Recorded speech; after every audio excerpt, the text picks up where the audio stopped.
When you want to measure world order, kalau nak tahu sekarang ni siapa yang dictate, what is the world order? Apakah world order sekarang? You measure two things only. The first one is knowledge. Macam mana knowledge pada zaman tu, and who control the knowledge? That's the first question. And the second one is power. Power, who is in power? And who controls the power? Kalau kita dapat jawab dua soalan ni, kita tahu bahawa dunia sekarang ni siapa yang kena. Jadi zaman Islam, sebelum tu, orang-orang di dunia tidak ada imajinasi yang tinggi. Tidak ada imajinasi yang tinggi, saya simplify.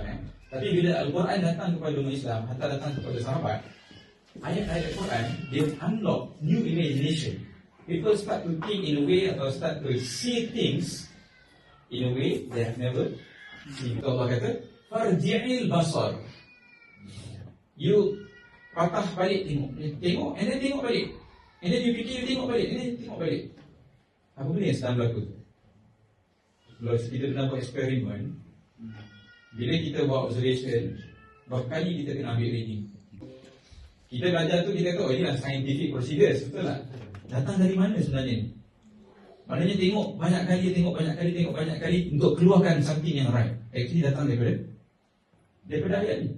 Disebabkan itu, kita lihat di zaman order Islam itu banyak groundbreaking knowledge ditemui, dan dia benda yang original. Sebab selalu kita dengar, oh Muslim scholars ni dia hanya cedok daripada Greek sebelum tu je.